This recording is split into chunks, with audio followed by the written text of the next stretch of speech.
हरे कृष्ण, राधे राधे सभी को। Welcome to my channel and today vlog. तो आज हम आपको बताएंगे हम कार्तिक मास में कैसे और क्या क्या करते हैं। तो सुबह के 3:30 बज चुके हैं, दिख रहा है ना आपको टाइम? हाँ जी, 3:30 बज चुके हैं। सुबह के 3:30 बज रहे हैं, ये दोपहर के नहीं है, सुबह के 3:30 बज रहे हैं, ध्यान से देख लो। तो जो है सुबह के 3:30 बज चुके हैं और हम उठ चुके हैं। ओके मानना पड़ेगा आप सभी को, 3:30 बज चुके हैं और जो है हमने जो है घर की सफाई कर ली है। क्योंकि देखिए घर की सफाई तो इम्पोर्टेंट है पूजा करने से पहले। तो जो है अब क्या करेंगे, अब हमने अपनी सफाई कर ली है क्योंकि वही पूजा करने के लिए तो हर चीज़ साफ़ होना ज़रूरी है। तो पहले हमने घर की सफाई की और अब हमने अपनी सफाई कर ली और अब जो है तिलक लगा रहे हैं, चंदन लगा रहे हैं। तो आपको पता होगा तिलक की महिमा क्या है और तिलक लगाना क्यों इम्पोर्टेंट है। तो सबको उठ के सुबह सुबह तिलक लगाना चाहिए। अगर किसी को अच्छा नहीं लगता है तिलक लगाना तो वो पानी का भी तिलक लगा सकता है, उसकी भी मान्यता उतनी ही होती है जितनी की चंदन और रोली के तिलक की होती है। तो आप भी जो है अगर आपको शर्म आती है तिलक लगाने में, देखिए मुझे तो बहुत अच्छा लगता है, इनफैक्ट मुझे तो इतना अच्छा लगता है, बहुत ज़्यादा अच्छा लगता है। तो मैं तिलक कैरी करती हूँ हमेशा। तो अब जो है अब हम अपने ठाकुर जी के लिए कुछ भोग तैयार करेंगे, क्योंकि देखिए उन्हें भूख लगती है, सुबह उठते ही उन्हें कुछ ना कुछ खिलाने के लिए देना चाहिए। तो हम जो है हमने दाल सोख करके रख दी है ताकि जो है ये सोख हो जाए और हम इसको बना दें। तो जब तक हमारी दाल सोख हो रही है हम क्या करेंगे, ग्रीन चिल्ली जो है वो काट लेंगे। ग्रीन चिल्ली हम काट रहे हैं। उसके बाद जो है हम अपने कान्हा के लिए क्या बनाएंगे पता है आपको? हम अपने कान्हा के लिए बनाएंगे खिचड़ी, हमारे प्यारे से लल्ला के लिए, हमारे प्यारे से नीलमणि कान्हा के लिए, हमारी राधे के लिए, हमारे लाडू के लिए, हमारी लाडो के लिए, हमारी राधा रानी के लिए। तो जो है हमारी ग्रीन चिल्ली कट चुकी है। अब हमने आलू काट लिए हैं। बाकी अगर आपको खिचड़ी की फुल रेसिपी देखनी है ना तो आप मेरे प्रीवियस व्लॉग में जाके दे सकते हैं, वहाँ पे मैंने फुल वीडियो में दिया हुआ है कि हम खिचड़ी कैसे बनाते हैं। बहुत सिंपल तरीके से हम खिचड़ी बनाते हैं, आप भी बना सकते हो और इतनी टेस्टी खिचड़ी बनती है ना, सच में बहुत ज़्यादा, मेरे तो मुंह में पानी आ जाता है खिचड़ी का नाम लेके तो हमने जो है वो कुकर चढ़ा दिया, हमारी दाल भी सोख हो चुकी है। अब हम क्या करेंगे, हमने घी डाल दिया। घी डालने के बाद हमने जीरा डाल दिया और जीरा डालने के बाद हमने वेजिटेबल्स डाल दिए। तो वेजिटेबल्स डालने के बाद जो है हम उसमें मसाले ऐड कर देते हैं और मसाला ऐड करने के बाद हम जो है दाल और चावल जो हमने सोख किए थे वो हम डाल देते हैं। तो और उसको है ना आपको क्या करना है, उसको थोड़ा सा फ्राई करना है थोड़ी देर, 1 या 2 मिनट, क्योंकि देखिए ठाकुर जी की खिचड़ी है, बड़े प्यार से, जितना प्यार हो सके ना उतना प्यार आपको उस खाने में डाल देना है। मान लीजिए आप अपने बच्चे के लिए खाना बना रहे हैं, बट ठाकुर जी हर किसी के साथ अलग अलग रिश्ता बना के रखते हैं ना। तो मेरे ठाकुर, मेरी लाडो मेरे साथ अलग रिश्ता है, मेरी सखा का रिश्ता है, मेरे दोस्त का रिश्ता है। तो वो रिश्ते के हिसाब से जो है आप अपने ठाकुर जी को लाड कर सकते हैं। बट रिश्ता कोई भी हो, ठाकुर जी को लाड चाहिए। ठाकुर जी बाल रूप में इसीलिए आते हैं किसी के घर पे, किसी के भी घर पे। अगर आपके घर पे ठाकुर जी है ना, मतलब मान लो कि वृंदावन आपका घर जो है ना, उन्होंने वृंदावन, एक तीर्थ धाम है आपका घर। तो ठाकुर जी की महिमा, हमारी लाडो की महिमा इतनी है। और मेरे पास तो दोनों ही आ चुके हैं, मतलब मैं तो इतना लक्की मानती हूँ अपने आप को, सच में बहुत ज़्यादा। बट मुझे इस चीज़ का घमंड नहीं है, क्योंकि घमंड कभी नहीं करना चाहिए, क्योंकि अगर आपके पास भगवान आए हैं तो वो उनकी कृपा है, वो उनकी कृपा है, वो उनकी कृपा की वजह से आपके पास आए हैं। तो आपको क्या करना है, आपको भगवान को खुश करने के लिए जो भी आप अपना काम करते हैं वो सिर्फ भगवान को खुश करने के लिए करना है, ठीक है? और जो भी आप काम करते हैं ना वो बिल्कुल टेंशन फ्री होके करना है। आपको किसी भी चीज़ की टेंशन नहीं लेनी है कि अरे मेरा ये काम नहीं हो रहा, मेरा वो काम नहीं हो रहा। रोना नहीं है आपको, ठीक है? टेंशन नहीं लेनी है बिल्कुल भी। तो ठाकुर जी है ना सारे काम करवा देते अपने आप। तो अब जो है हमने खिचड़ी बनाने के लिए रख दी है, तब तक हम क्या करेंगे, हम जल लेंगे और जो है पूजा के लिए तैयारी करेंगे, जल लेंगे और जो है दूध रखेंगे अपने ठाकुर जी के लिए, क्योंकि हम उन्हें उठाएंगे तो आपको क्या करना होता है, देखिए सबसे पहले आपको ठाकुर जी को ना घंटी बजा के उठाना होता है। तो जब आप ठाकुर जी को उठाएंगे तो उनको भूख लगती है भाई, पूरी रात वो नाचते हैं, रास करते हैं, तो उनको भूख लगेगी तो कुछ देंगे ना आप। जैसे छोटे बच्चे होते हैं, उठते हैं, रोने लग जाते हैं ना, तो उनको भूख लगती है, मैया दूध देती है। तो वैसे ही आपको ठाकुर जी को भोग लगाना है दूध का। कुछ भी दे सकते हैं आप, चीनी भी दे सकते हैं, ठीक है, ज़रूरी नहीं है, बट दूध सबके घर में होता है तो दूध दे देंगे तो बड़ी अच्छी बात है। हमारा ठाकुर खुश हो जाएगा, हमारा नीलमणि, हमारे कान्हा खुश हो जाते हैं बहुत। तो देखिए हम है ना पानी गर्म कर लेते हैं साथ ही साथ अपने ठाकुर को नहलाने के लिए, क्योंकि आज मैं बता देती हूँ आपको, अगर हम ब्रह्म मुहूर्त में मतलब सुबह सुबह 4 बजे से 6 बजे के बीच में अगर हम भगवान को नहला देते हैं ना, तो क्या होता है, वो भगवान खुश हो जाते हैं। तो भगवान को खुश करने के लिए हमें 4 बजे से 6 बजे तक के बीच में भगवान को नहलाना, खिलाना, पिलाना, पूजा करना, जो भी आप काम कर रहे हैं ना 4 बजे से 6 बजे के बीच में, तो वो भगवान की खुशी के लिए होता है। भगवान खुश हो जाते हैं, और भगवान खुश होंगे तो क्या होगा, मान लीजिए आप अपने मम्मी डैडी के लिए कुछ कर रहे हैं, तो वो आपको देखेंगे ना कि आप, अरे आप इतने एफर्ट डाल रहे हैं, आप इतना ज़्यादा कष्ट कर रहे हैं अपने माँ बाप के लिए, तो वो उठा के क्या करेंगे आपको, वो तो आपको गले लगा लेंगे और क्या करेंगे, आपको सब कुछ दे देंगे। तो वैसे ही भगवान है, भगवान ने तो हमारे मम्मी डैडी को बनाया है। तो मान लीजिए अगर मम्मी डैडी इतने खुश हो सकते हैं तो भगवान कितने खुश होंगे। तो भगवान की थोड़ी सी खुशी के लिए सिर्फ हमें क्या करना है, हम सिर्फ भगवान को थोड़ा ही खुश करेंगे और भगवान बहुत खुश हो जाते हैं थोड़ी सी मेहनत में। तो अब हम जो है हम यहाँ पे मंदिर में आ चुके हैं। ये हमारा प्यारा सा मंदिर है, छोटा सा। तो हम अपने मंदिर की भी सफाई कर लेते हैं, क्योंकि घर की सफाई हो चुकी है, हमारी भी सफाई हो चुकी है, तो मंदिर की सफाई भी तो ज़रूरी है ना। तो हमारे मंदिर की भी सफाई हो रही है। और देखिए कार्तिक मास चल रहा है, तो आपको ज़रूरी होता है कि आप देखिए 30 दिन की बात होती है, तो और मंदिर को साफ करने में टाइम ही कितना लगता है, बहुत कम टाइम लगता है, मुझे तो बहुत कम टाइम लगता है। तो अगर हम रोज़ाना मंदिर को साफ करेंगे तो बहुत कम टाइम लगता है, बट हम जैसे रोज़ाना साफ नहीं करते तो वही काम तो बढ़ जाता है ना। अगर हम रोज़ रोज़ साफ कर देंगे तो कम काम बढ़ेगा, तो इससे अच्छा है कि हम रोज़ रोज़ साफ कर दें। तो अब हमारा मंदिर साफ हो चुका है, अब हम अपने ठाकुर को, अपनी लाडो को उठाएंगे। प्यार से आपको उठाना है कि लाडो रानी उठ जाओ, मोहन उठ जाओ, लड्डू उठ जाओ, प्यार से बिल्कुल जैसे मैया उठाती है हमें, तो हम भी बिल्कुल वैसे उठाएंगे। देखो सुबह सुबह उठाते हैं ना तो लाडो इतनी खुश होती है, मेरा तो दिन बन जाता है लाडो को देख के। और लाडो के चरण स्पर्श करेंगे ताकि आपको जो है आशीर्वाद मिल सके। देखिए लाडो की खुशी देखिए, कितनी प्यारी लगती है मेरी लाडो। फिर उसके बाद हम जो है जल पिलाएंगे लाडो को।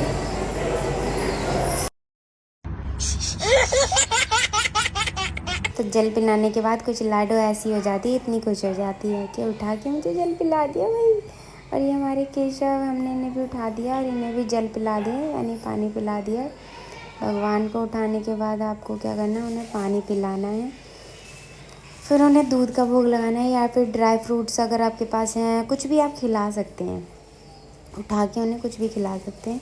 तो अब हम पूजा की तैयारी कर लेते हैं, अपनी दिया बाती जो भी हमें तैयार करनी है घी वी लगा के। तो अब हमने जो है एक तुलसी की डंडी ले ली है, तो ये तुलसी माता है जो सूख गई थी। तो देखिए हमारे साथ कितनी लीलाएं हमारे भगवान करते हैं। तो हमारे घर में ना तुलसी, सूखी हुई तुलसी की डंडी नहीं थी और मेरी डंडियाँ ख़त्म हो चुकी थी। तो मैंने सोचा था मैं अब कैसे पूजा करूँगी, क्योंकि जब हम सूखी हुई तुलसी की डंडी की बाती बना के भगवान को दिखाते हैं ना कार्तिक मास में, तो वो खुश हो जाते हैं बहुत ज़्यादा, और ज़्यादा खुश हो जाते हैं। तो मैं सोच रही थी कि मेरी डंडियाँ ख़त्म हो गई, अब मैं क्या करूँ। तो क्या हुआ मेरे साथ, एक दिन मैं ना माला कर रही थी, जिस दिन मेरी डंडियाँ ख़त्म हो गई थी, तो मेरी माला मैं कर रही थी, तो गली में मैंने देखा एक आंटी की तुलसी सूख गई है और वो है ना उसको फेंक रही हैं। तो मैंने देखा और मैं भागी भागी गई और मैंने भाग के जाके उनसे तुलसी की डंडी ले ली। तो ऐसे मेरे भगवान ने मेरे साथ कृपा की मेरे ऊपर, ताकि मेरी पूजा जो है और अच्छी तरीके से हो जाए। और देखिए अब हम दूध पिला देते हैं अपने लाडो को और अपने लड्डू को, केशव को। केशव कैसे देख रहे हैं, लाडो को दूध पिलाया जा रहा है, मुझे नहीं पिला रहे हैं। तो हमने है ना दूध पिला दिया है इनको। अब जो है अब हमारा अब हम स्टार्ट करेंगे पूजा करना। तो अब हमारा जो है हम आरती वगैरह करेंगे, पूजा करेंगे अपनी अच्छी तरीके से। और जो है आपको क्या करना है, देखिए कार्तिक मास चल रहा है तो वैसे कभी भी आप पूजा करें तो घी का उपयोग कर सकते हैं या फिर तेल का उपयोग कर सकते हैं। और अब हम अपने लड्डू को पहले नहला लेते हैं, उसके बाद हम पूजा करेंगे। तो हमने जो है एक थाली ली है, एक थाली में हमने सतिया बना दिया है। तो देखिए बहुत सारे लोग जो दिखाते हैं कि दूध से नहला रहे हैं, घी से नहला रहे हैं, पंचामृत से नहला रहे हैं। तो पंचामृत से आप जो है डेली नहीं नहला सकते हैं, हो सकता है पॉसिबल ना हो। तो अगर आपके लिए पॉसिबल है तो बहुत ही अच्छी बात है, बट आप साधारण पानी से या फिर उसमें गंगा जल मिला के या फिर किसी भी नदी, पवित्र नदी का जल, आप उससे जो है अपने कान्हा का, केशव का स्नान करवा सकते हैं, अपने लड्डू का, अपने लाडो का स्नान करवा सकते हैं। तो हमारी लाडो रानी को हम पहले नहला लेते हैं, ठीक है, क्योंकि घर की जो स्त्री होती है, हमारी जो लाडो रानी है, वो हमारी घर की लक्ष्मी है। तो वो जब से आई है ना हमारे घर में इतना सब कुछ अच्छा अच्छा हो रहा है। वैसे तो पहले से भी हो रहा था जब से केशव आए थे, लेकिन जब से लाडो आई है और ज़्यादा कुछ अच्छा अच्छा हो रहा है। बहुत ही आनंद आता है मुझे तो उनकी सेवा करने में, भगवान की सेवा करने में सच में बहुत मज़ा आता है। इतना मज़ा कहीं कभी नहीं आया और कहीं नहीं आया। तो अब हमारे केशव जो है वो नहा चुके हैं और ये मस्ती करते हैं बहुत ज़्यादा नहाते हुए, इतने खुश होते हैं नहाते हुए। और अब हम इन्हें जो है इनका पानी वानी पूछ लेते हैं, क्योंकि भैया ठंड हो रही है, थोड़ा सा ठंड लग जाएगी हमारे प्यारे से गोपाल को, हमारे कन्हैया को, छोटे से कन्हैया को। तो हम इन्हें पूछ के तौलिए से अच्छी तरीके से, ताकि पानी कुछ भी ना रह जाए। और ये देखो ये कितने मस्ती करते हैं, कितने खुश होते हैं ये नहाते टाइम। ये देखो है ना कितने खुश हो रहे हैं ये। और अब जो है हम इन्हें कपड़े पहना देते हैं, इनके वस्त्र पहना देते हैं, अच्छी तरीके से इन्हें तैयार कर देते हैं। प्रभु की 3 सेवाएं बहुत ही बहुत ज़्यादा फलदायी होती है। आप प्रभु का श्रृंगार कीजिए, मतलब ठाकुर जी का श्रृंगार कीजिए, ठाकुराइन का श्रृंगार कीजिए, और जो है श्रृंगार कीजिए, वस्त्र पोशाक पहनाइए, उनकी ड्रेस बनाइए अच्छी अच्छी, और क्या कहते हैं उन्हें, उनके लिए भोग लगाइए, भोग बनाइए। देखिए भगवान के लिए भोग बनाने में कोई टाइम नहीं लगता है, सिर्फ 10 मिनट लगते हैं। आप कोई भी भोग बनाएंगे ना भगवान के लिए, सिर्फ 10 मिनट लगेंगे। बहुत सारी चीज़ें होती हैं, और देखिए अब तो इतने सारी चीज़ें अवेलेबल हैं यूट्यूब पे, ऑनलाइन, कुछ भी आप भगवान के लिए बना के खिला सकते हैं।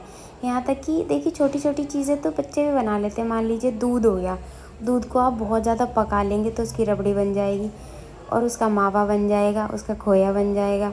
उसमें थोड़े से आप क्या करेंगे, आप अगर मान लीजिए उबले हुए चावल डाल देंगे तो खीर बन जाएगी, खोए वाली खीर, और थोड़ी सी चीनी मिला देंगे तो रबड़ी बन जाएगी। और ये हमारे ठाकुर जी तैयार हो चुके हैं, सभी जो हैं वो तैयार हो चुके हैं, हमारी राधा रानी भी तैयार हो चुकी है। अब हम पूजा करेंगे सभी मिल के अच्छी तरीके से। हमने जो है वो अपना दिया जला लिया है और अपनी धूपबत्ती भी जला ली है। तो ब्रह्म मुहूर्त में पूजा करना, वाह क्या आनंद आता है ब्रह्म मुहूर्त में पूजा करने में। पता है देखो कितना अच्छा लगता है, सब सो रहे होते हैं और आप पूजा कर रहे होते हैं अकेले, भगवान की साधना में लगे होते हैं, भगवान की सेवा कर रहे होते हैं। तो भगवान कब आते हैं, अब भगवान मान लो घूम रहे हैं सुबह सुबह, तो भगवान किसके घर जाएंगे, जिसके घर घंटी बज रही होगी ब्रह्म मुहूर्त में। तो जो सो रहे हैं उनके घर पे आएंगे भगवान नहीं आएंगे। तो भगवान आपके घर आएंगे, क्योंकि आपके घर घंटी बज रही है। तो भगवान घूम रहे होंगे तो भगवान सुनेंगे घंटी बज रही है, अरे किसके घर पे घंटी बज रही है, दिया जल रहा है, किसके घर पे दिया जल रहा है, भाई इसी के घर जाऊंगा मैं, तो देखता हूँ क्या हो रहा है। तो भगवान जाएंगे, भगवान देखेंगे, अरे यहाँ पे तो पूजा हो रही है, मेरी साधना हो रही है, मुझे याद किया जा रहा है, मेरा बच्चा है ना, ऐसे ही कहेंगे ना भगवान। तो देखिए अब जो है पूजा हम कर रहे हैं दामोदर अष्टकम। दामोदर अष्टकम मतलब कार्तिक मास चल रहा है, तो दामोदर जी की पूजा कर रहे हैं। ये हमारे प्यारा सा छोटा सा कन्हैया, यशोदा मैया का लाल जो है अपनी पूजा करवा रहे हैं। तो हम जो है तुलसी माता की डंडी से हमने रुई लपेट लिया, उसके ऊपर जो हम डंडी का लैंप बना के, दिया बना के पूजा करते हैं, तो वो ऐसे करते हैं। तो हमें क्या करना है, किसी भी देवी देवता की आप पूजा सकते हैं। अगर आपके घर में ठाकुर जी हैं तो आप ठाकुर जी की भी पूजा कीजिए। तो इसका क्या तरीका होता है, आपको दिया कैसे दिखाना होता है, कार्तिक मास में 4 बार आपको पैरों पे दिखाना होता है भगवान के, और फिर 2 बार नाभि पे दिखाना होता है, और 3 बार उनके मुंह पे दिखाना होता है दिए को, तो और 7 बार उनके पूरे शरीर पे दिखाना होता है। तो इस तरीके से जो है आपको कार्तिक मास में दिया दिखा के भगवान की पूजा करनी होती है। और कार्तिक मास में अगर आपने भगवान को एक दिया दिखाया है, मतलब आपको 1000 यज्ञ का फल मिलता है। कार्तिक मास इतना ज़्यादा शुभ होता है ना, सभी भगवान का इतना प्रिय होता है, भगवान उसमें उठते हैं, भगवान ने इतनी सारी लीलाएं की हैं उस महीने में, तो इसीलिए वो भगवान का इतना ज़्यादा प्रिय होता है कार्तिक मास, इसीलिए जो है इतना ज़्यादा शुभ होता है। अगर आप कोई भी काम करते हैं ना कार्तिक मास में, मतलब कोई भी भगवान से रिलेटेड काम करते हैं, तो उसका आपको 1000 गुना फल मिलता है। आप माला कर रहे हैं ना, उसका भी आपको एक माला करेंगे 1000 गुना फल मिलेगा। एक दिया जलाएंगे 1000 दिए की आपको बराबर फल मिलेगा। तो आप जो है फिर उसके बाद हमने क्या किया, उसके बाद हमने तुलसी आरती की, हमारी तुलसी महारानी को भी हमने दिया दिखाया। और तुलसी महारानी पता है किसकी प्रिय है, भगवान विष्णु की, भगवान हरि की, हमारे कान्हा की जो है वो बहुत ज़्यादा प्रिय हैं। तो इसीलिए जो है हमें तुलसी महारानी की भी पूजा करनी है। इनफैक्ट हमें तुलसी महारानी की सेवा भी करनी है। तो दिया दिखाने के बाद जो है हम तुलसी महारानी की परिक्रमा करेंगे। तो मिनिमम 4 परिक्रमा आपको करनी है, मिनिमम 4। बाकी आपकी देखिए आपके मन की इच्छा है, आप कितनी भी कर सकते हैं, हम 11 कर लेते हैं, ठीक है। तो वैसे ही आपकी भी इच्छा है, आप कितने भी कर सकते हैं। अगर आप 108 कर सकते हैं तो बहुत ही अच्छा है। अगर आप तुलसी महारानी की एक परिक्रमा करते हैं ना, मतलब आपने तीर्थों की परिक्रमा की है, सभी तीर्थों की परिक्रमा हो गई आपकी। तो ऐसा होता है हमारा कार्तिक मास, पूरे साल में एक बार आता है, और जो है इतनी ज़्यादा मतलब भगवान उसमें इतनी कृपा करते हैं हर किसी के ऊपर। भाई मेरे ऊपर तो बहुत कृपा हुई है, तो मैं तो बहुत ही अच्छा मानती हूँ। और मेरा तो पहला कार्तिक मास था, मुझे तो फल मिल गया सच में। और ये जो है हमारे ठाकुर जी के लिए हमने जो है खिचड़ी का भोग बनाया था ना, वो तैयार हो चुका है। तो हमने कान्हा को दूध का भोग लगा दिया दोबारा से, और हम अपने कान्हा को खिचड़ी भी खिलाएंगे, क्योंकि देखिए खिचड़ी का भोग तैयार हो चुका है। तो हम अपने कान्हा के लिए खिचड़ी डाल लेते हैं, ताकि हमारे कान्हा पेट भर के खिचड़ी खा सकें। और कान्हा की खिचड़ी है ना इतनी स्वादिष्ट बनती है, आप कभी घर में बनाना और मुझे कमेंट करके बताना कि इतने सिंपल तरीके से खिचड़ी बनाई आपने, और कितना टाइम लगा आपको, और कैसी आपकी खिचड़ी बनी। खिचड़ी ना इतनी स्वादिष्ट बनेगी ना, वाह, आप उंगलियां चाटते रह जाएंगे। अब देखिए हमारे कान्हा को हम भोग लगाएंगे खिचड़ी का। हमारे कान्हा भी ऐसे ही भोग लगाते हैं, वो बिल्कुल सारा मुंह गंदा कर लेते हैं। राधा रानी भी मुंह गंदा कर लेती हैं, इतनी खिचड़ी उन्हें अच्छी लगती है। तो ये हम हाथ से खिलाएंगे भगवान को, हाथ से खिलाइए अपने प्यारे प्यारे हाथों से, भगवान ने इतने प्यारे प्यारे हाथ दिए हैं, तो हाथ से खिलाइए, है ना। दूध नहीं पिला सकते हैं ना हाथों से, क्योंकि वो तो गिर जाएगा। तो देखिए हमारी पूजा अर्चना सब ख़त्म हो चुकी है, भोग भी लग चुका है, सब कुछ हो चुका है। तो अब हम चैंटिंग करेंगे, चैंटिंग यानी माला जाप करेंगे। अब भगवान को, अब भैया 6 बज चुके हैं, तो 6 बज चुके हैं, देखिए 2 घंटे कैसे निकल गए, 2 नहीं 2.5 घंटे हमारे कैसे निकल गए हमें पता भी नहीं लगा। तो अब 6 बज चुके हैं, तो अब हम क्या करेंगे, भगवान की माला जाप करेंगे। वीडियो अच्छा लगा तो प्लीज़ लाइक कर दीजिए। हरे कृष्णा। अब तुम लोग गलती से अगर नए हो तो सब्सक्राइब करो, वो जो लाल वाला बटन है उस पर अपने जीजा जी फेंक के मारो या फूफा जी, मुझे नहीं पता, बस क्लिक हो जाना चाहिए। अब मैं भी जा रहा हूं, मुझे